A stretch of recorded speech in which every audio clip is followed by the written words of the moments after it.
Boa noite, boa noite.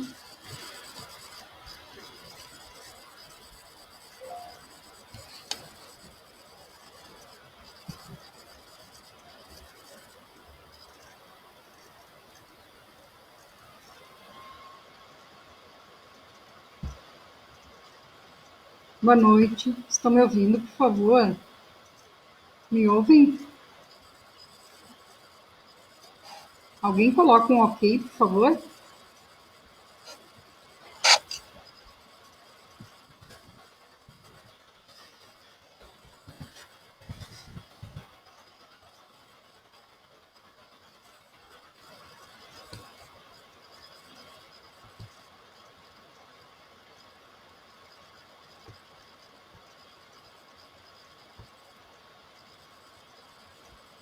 Que bom. Estão me ouvindo?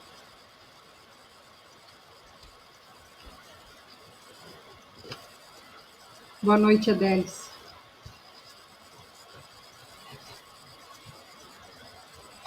Boa noite, Sônia. Lúcia Marques, boa noite. Sejam todos bem-vindos. Dani, boa noite.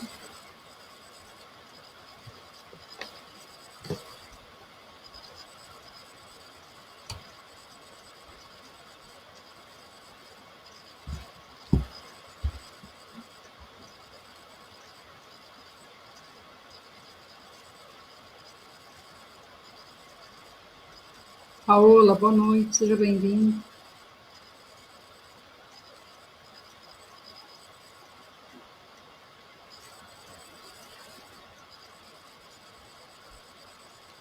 Chegaram as aguinhas.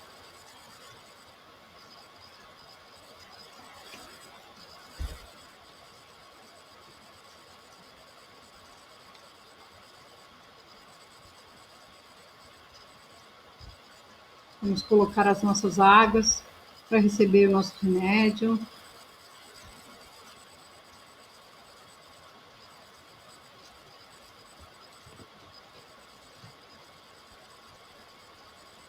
Os benfeitores amigos já se encontram conosco.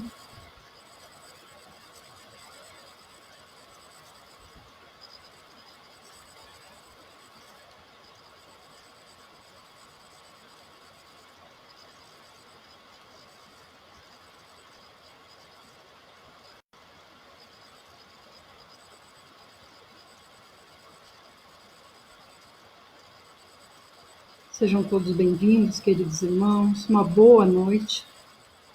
São 19 horas. Vamos iniciar o nosso Evangelho no Lar.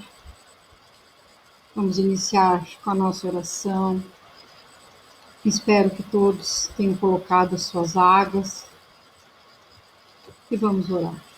Vamos elevar o nosso pensamento ao Mestre Jesus, rogando a Ele e a esses benfeitores amigos que possam derramar as suas bênçãos sobre cada um de nós, conforme a nossa necessidade ou o nosso merecimento. Abençoa, Mestre, nesse momento, cada irmão, cada irmã, cada lar que te recebe. Que a tua luz, Mestre, possa iluminar o coração e a mente de cada um nessa noite. E que a leitura venha nos ensinar um pouquinho mais daqueles teus exemplos de amor, aqueles que nos deixaste. Muito obrigada, que assim seja. A leitura da noite de hoje é do capítulo 12, para quem quiser acompanhar, capítulo 12 do Evangelho segundo o Espiritismo, que fala: amai vossos inimigos. Pagar o mal com o bem. Ouvistes o que foi dito: amarás o teu próximo e odiarás teus inimigos. Mas eu vos digo: amai vossos inimigos, fazei o bem aos que vos odeiam e orai por aqueles que vos perseguem e caluniam. Desse modo, vos tornareis filhos de vosso Pai que está no céu. Porque ele faz o sol se levantar para bons e maus, e faz chover sobre justos e injustos. Pois se amardes somente aqueles que vos amam, que recompensa tereis disso? Os publicanos também não fazem o mesmo?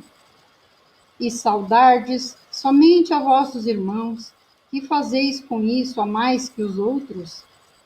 Os ímpios também não o fazem. Eu vos digo que se vossa justiça não for mais abundante que aquela dos escribas e fariseus, não entrareis no reino dos céus. Isso está lá em Mateus, capítulo 5, versículos 20, 43 a 47. Então, quer dizer que se a gente fizer o bem só para quem faz para nós, né, meus irmãos? Qual é a diferença entre nós e os outros? Jesus quer que a gente faça a mais. Se não há mais, senão aqueles que vos amam, que recompensa tereis? Uma vez que as pessoas de má vida também amam aqueles que os amam? E se não fazeis o bem, senão aqueles que o fazem a vós, que recompensa tereis, uma vez que as pessoas de má vida fazem a mesma coisa? E se não emprestais, senão aqueles de quem esperais receber a mesma graça, que recompensa tereis com isso? Uma vez que as pessoas de má vida se emprestam mutuamente para receber a mesma vantagem? Ou seja, se as pessoas de má vida, eles se emprestam mutuamente, e nós vamos também emprestar só para aquele amigo que a gente sabe que vai poder nos emprestar quando precisarmos, que diferença vai ter entre nós e as pessoas de má vida? Nenhuma, meus irmãos. Onde está o nosso melhoramento moral, a nossa evolução espiritual? Nós precisamos melhorar. Mas para vós, digo, vossos inimigos, fazei o bem a todos e emprestai sem esperar nada de volta. E então vossa recompensa será muito grande, e sereis os do Altíssimo, porque ele é bom aos ingratos e mesmo aos justos. Sede, pois, repletos de misericórdia, como vosso Deus o é. Lucas, capítulo 6, versículos 2 a 36.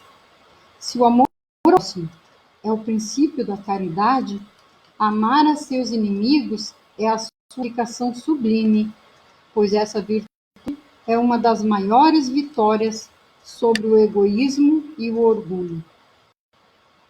Entretanto, engana-se muitas vezes a respeito do sentido da palavra amar nessa circunstância. Jesus não entendia por essa palavra que se deve ter para com o inimigo a ternura que se tem para com um irmão amigo. Ternura pressupõe confiança. Ora, não se pode ter confiança em quem sabemos querer mal. Não se pode ter com ele efusão de amizade por saber capaz de abusar disso. Entre pessoas que desconfiam umas das outras, deveria haver os tratamentos de simpatia que existem entre os que estão em comunhão de pensamento. Enfim, não se pode ter o mesmo prazer encontrando-se com um inimigo do que com um amigo. Então, nós entendemos que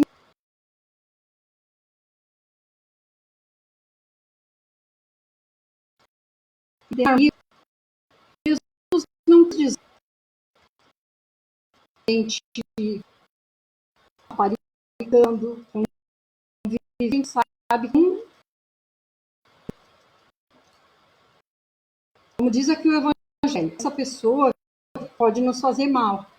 Como é que a gente vai tratar da mesma forma? Quando a gente encontra um amigo, aquela coisa é espontânea, aquele amor é espontâneo. E quando a gente encontra alguém que já nos fez mal, que a gente só sabe que pode fazer novamente, A gente não tem como, só se formos falsos, fingidos. Não é isso que somos, não é? Então, mas Jesus pede para nós é que que não passe pelo nosso coração, pela nossa mente, sentimento de vingança. Isso Jesus. Vingança. Ficar feliz quando a coisa de mal com aquela pessoa que nos prejudicou. Não. E ainda mais, Jesus temos por essa pessoa. É isso que Jesus quer de nós. Então, o amar aos nossos inimigos não é ficar bajulando, Não! Não é ir lá conviver com aquela pessoa que pode nos prejudicar, pode nos fazer maldade. Não! É só não desejar mal, não ter pensamentos de vingança com ele, não prejudicá-lo. Se ele precisar da nossa ajuda e nós tivermos condições, vamos ajudar. É isso que Jesus quer de nós. Esse sentimento, inclusive, resulta de uma lei física, a de assimilação e rejeição dos fluidos. O pensamento malévolo emite uma corrente fluídica que provoca uma impressão. O pensamento benevolente vos envolve em um agradável eflúvio. Daí a diferença das sensações que se experimenta com a aproximação de um amigo e de um inimigo. Amar a seus inimigos não pode significar, pois, que não se deve fazer nenhuma diferença entre eles e os amigos. Esse preceito só parece difícil e até impossível de se praticar, porque se acredita falsamente que ele recomenda dar-lhes o mesmo espaço no coração. Se a pobreza das línguas humanas obriga que se sirva da mesma palavra para exprimir diversas nuances de sentimentos, é a razão que deve, em tais casos, determinar a diferença. Ou seja, Jesus não exige isso de nós, porque ele sabe que nós não poderíamos fazer. Amar a seus inimigos não é, portanto, ter por eles uma afeição que não é natural, pois o contato com o inimigo faz o coração bater de uma forma bem diferente do que com um amigo. Amar os inimigos é não ter contra eles nem rancor, nem desejo de vingança. É perdoar-lhes sem intenções e incondicionalmente o mal que nos fazem. É não opor nenhum obstáculo à reconciliação. É desejar-lhes o bem em lugar de desejar-lhes o mal. É se alegrar em vez de se afligir com o que lhes acontece.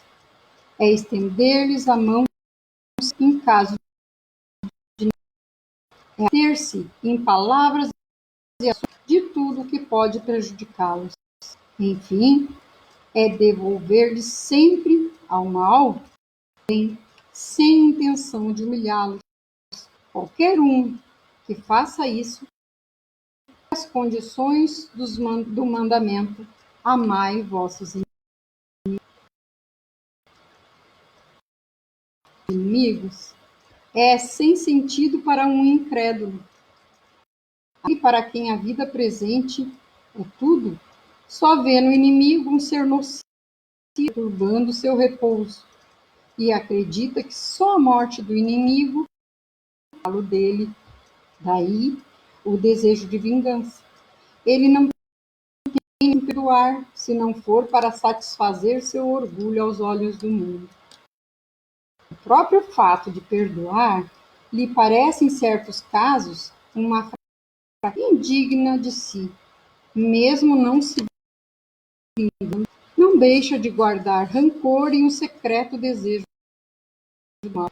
Para o crente, e sobretudo para o espírita, a maneira de ver é bem diferente, porque dirige seu olhar sobre o passado e sobre o entre os que de apenas um ponto. Ele sabe que, pela própria direção da terra, deve esperar nela encontrar homens maus e perversos, que as cidades às quais ele serve de alvo fazem sempre parte das provas a sofrer. E o ponto de vista elevado em que se coloca torna-lhe as vicissitudes menos amargas, venham elas dos homens ou das coisas. Se ele não se prova, não deve mudar os que são os instrumentos dela. Se em lugar de lamentar-se, ele agradece a Deus por prová-lo, deve agradecer a mão que lhe dá ocasião de mostrar sua paciência e resignação. Esse pensamento, naturalmente, dispõe ao perdão. Além disso, ele sente que quanto mais formoso, mais se os próprios olhos fora do maus tratos dos inimigos. O homem que ocupa uma posição elevada no mundo não se acha ofendido pelos atos daquele que vê como um seu inferior. Assim, aquele que se eleva no mundo moral acima da humanidade material compreende que o ódio e o rancor o aviltariam e rebaixariam. Ora, para ser superior a seu adversário, é preciso ter a alma maior, mais nobre, mais generosa. Amigos desencarnados. O espírito tem ainda outros motivos para a indulgência com seus inimigos. Ele sabe que a maldade não é o estado permanente dos homens, que ela se suscita em uma imperfeição momentânea e que, assim como a criança se corrige de defeitos, o homem mau reconhecerá seus erros e tornar-se-á bom. Sabe que a morte não liberta-se não da presença real de seu inimigo, mas pode persegui-lo por seu ódio, mesmo depois de ter perdido a terra. Assim, falha a vingança em seu objetivo e produz, ao contrário, uma irritação maior que pode durar de uma existência a outra. Cabe ao Espiritismo provar pela experiência e a lei que rege as relações do mundo visível e do mundo invisível, a expressão apagar o ódio é radicalmente falsa. A verdade é que o sangue mantém o ódio, mesmo além do túmulo. Por consequência, o Espiritismo estaria dando uma razão efetiva e uma utilidade prática ao perdão e à sublime máxima do Cristo: amai vossos inimigos. Não há coração tão perverso que não seja tocado por bons procedimentos, mesmo inconscientemente. Através das boas ações, elimina-se, pelo menos, qualquer pretexto para represálias. Pode-se fazer de um inimigo um amigo antes e depois de sua morte. Pelo procedimento, o inimigo se irrita e então serve de instrumento à justiça de Deus para punir aquele que não perdoou. Pode-se, pois, ter inimigos entre os encarnados e entre os desencarnados. Então, nós sabemos, né, que aquela história que diz assim, ainda bem que morreu. Não é bem assim, porque no momento que estamos livres de corpo aqui, que estamos, vamos dizer assim, quanta coisa que as pessoas não ficam sabendo. Quanta coisa. E foi quem está invisível para nós. Quanta coisa acontece dentro das casas, no setor de trabalho. E os nossos irmãozinhos estão aí. Como disse Jesus, nós somos mais ignorantes que maus. Se alguém está atrapalhando a nossa vida, amigo nosso, e desencarnado, mas ele vê a gente só trabalhando bem, só tentando ajudar o próximo, só fazendo bem, ele vai ter duas opções. Ou ele vai largar de mão, ou ele vai ser nosso amigo e começar a nos ajudar. Ele vai nos perdoar se fomos nós que praticamos o mal.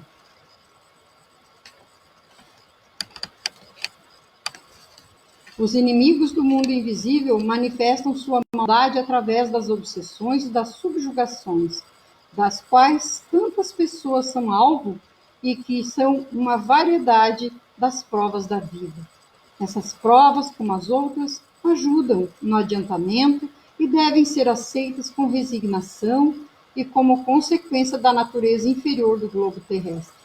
Se não houvesse homens maus na Terra, não haveria espíritos maus em torno dela. Portanto, se deve ter indulgência e benevolência pelos inimigos encarnados, deve-se igualmente tê-las para com os que estão desencarnados. No passado, sacrificavam-se vítimas sangrentas para apaziguar os deuses infernais, que não eram outros senão espíritos maus. Aos deuses infernais sucederam-se os demônios, que são a mesma coisa. O Espiritismo veio provar que esses demônios não são outra coisa senão as almas dos homens perversos, que ainda não se despojaram dos instintos materiais, que não se pode apaziguá-los senão pelo sacrifício de seu ódio, isto é, pela caridade. Que a caridade não tem por efeito apenas impedi-los de fazer o mal, mas de conduzi-los ao caminho do bem e contribuir para a sua salvação. Assim, a máxima "amai a vossos inimigos" não está circunscrita ao círculo estreito da terra e da vida presente, mas se integra na grande lei de solidariedade e caridade universais. Se alguém vos bater na face direita, oferecer-lhe a outra. Ouvistes o que foi dito, olho por olho, dente por dente. Eu, porém, vos digo, não resistais ao mal que vos querem fazer, mas, se vos bater na face direita, oferecer-lhe a outra. E se alguém quer entrar em litígio contra vós, para tomar veste, deixai-lhe também.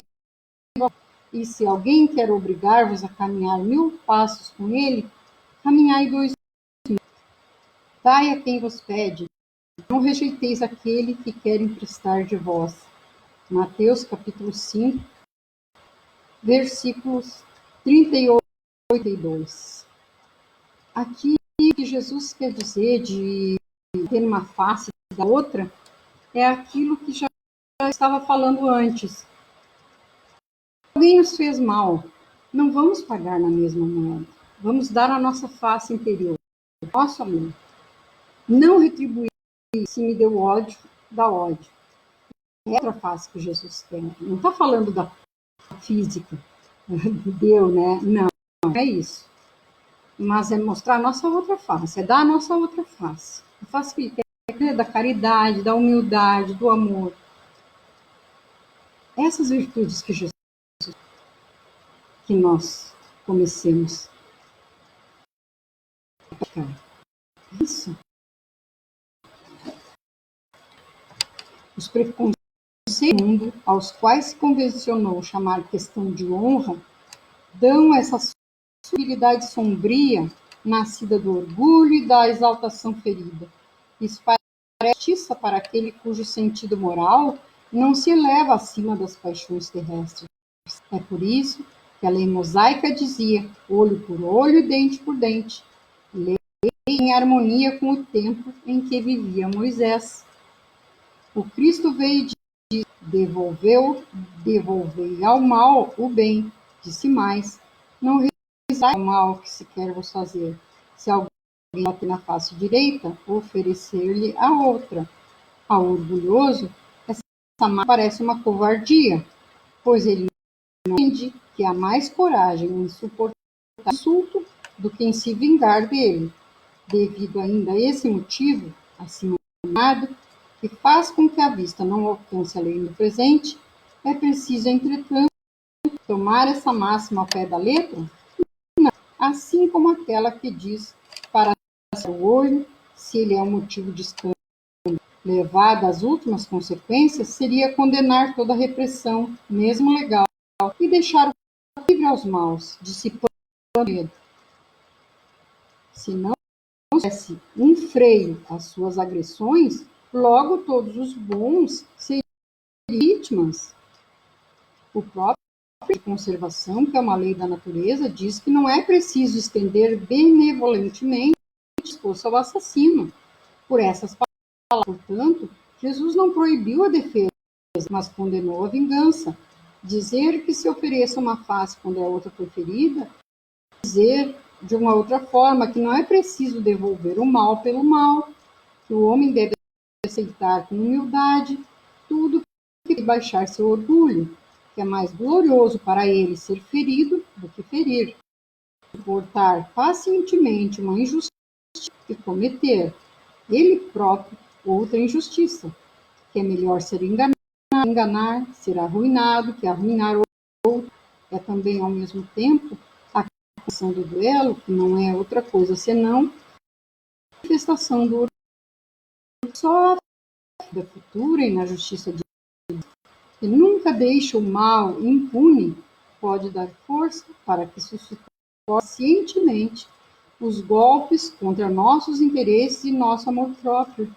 Por isso, sem cessar, dirigi vossos olhares para a frente, antes vos elevardes pelo pensamento, acima da vida material, menos ofendidos pelas coisas da terra. Então, falávamos, né? Jesus é de nós coisas bem simples. Caridade, humildade, fraternidade.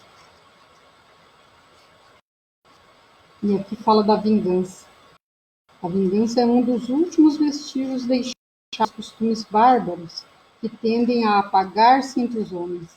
Ela é, como um dos últimos traços desses costumes sobre os quais a humanidade batia no começo da era cristã.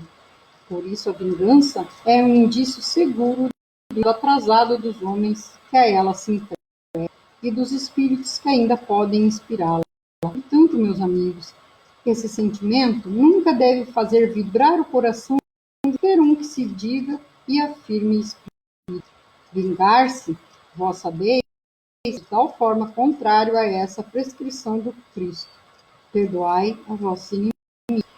Que aquele que se recusa a perdoar não apenas não é espírita, mas não é cristão. A vingança é uma inspiração tão funesta que a verdade e a baixeza são suas companheiras. Com efeito, aquele que entrega essa fatal e cega paixão quase nunca se vinga a céu aberto. Se é mais forte, precipita como uma besta feroz sobre aquele que ama seu inimigo, quando a visão deste vem inflamar sua paixão, sua culpa e seu ódio. Mas, na maioria das vezes, reveste-se de uma aparência hipócrita, dissimulando profundamente em seu coração os maus sentimentos que o animam. Toma atalhos, segue o inimigo na sombra, sem que desconfie, e é propício para si. Esconde-se dele, espiando-o, prepara-lhe armadilhas rosas e oportunamente derrama o veneno em seu copo. Seu ódio não chega a esses extremos, atacam então em sua honra e em suas ações. Não recua diante da calúnia e suas insinuações pérfidas, habilmente semeadas aos quatro ventos, vão se avolumando pelo caminho. Além disso, quando aquele a quem persegue se apresenta nos lugares onde seu sopro passou, espanta-se encontrar rostos frios, onde encontrava outrora rostos amigos e benevolentes. Fica espantado quando mãos que procuravam a sua recusam-se a apertá-la. Enfim, fica aniquilado quando seus amigos mais caros e próximos se desviam e fogem dele. Ah, o covarde que assim se vinga é 100 vezes mais culpado que aquele que vai direto ao seu inimigo e o insulta de um rosto descoberto. Abaixo, pois, esses costumes selvagens. Abaixo, esses modos de um outro tempo. Todo espírito que pretendesse ter ainda o direito de vingar-se, seria indigno de figurar mais tempo na falange que tomou por divisa. Fora da caridade não há salvação. Mas não poderia deter-me em semelhança de que um membro da grande família espírita podia um dia ceder ao impulso da vingança em vez de perdoar. Isso, meus irmãos, a nossa mensagem da noite de hoje. Vamos acalmar os nossos corações, agradecendo por estarmos reunidos, agradecendo as bênçãos que foram derramadas sobre cada um de nós e pedindo a paciência, a resignação, a coragem para enfrentar as dificuldades que surgiram. Sejam elas materiais, sejam espirituais, que sejamos fortalecidos. Flores amigos, irmãos, que sempre estamos para nos ajudar. Vamos elevar nesse momento o nosso pensamento e pedir ao Mestre Jesus que nos abençoe, que possamos ter uma semana de paz, de harmonia, que a saúde seja restabelecida para todo aquele que dela necessitar. Abençoa, Mestre Jesus, conforme a necessidade de cada um, conforme nosso merecimento. Muito obrigado por mais essa oportunidade de tarefa. Que assim seja. Uma boa noite, uma boa semana. Até o próximo. Que Jesus abençoe a cada um.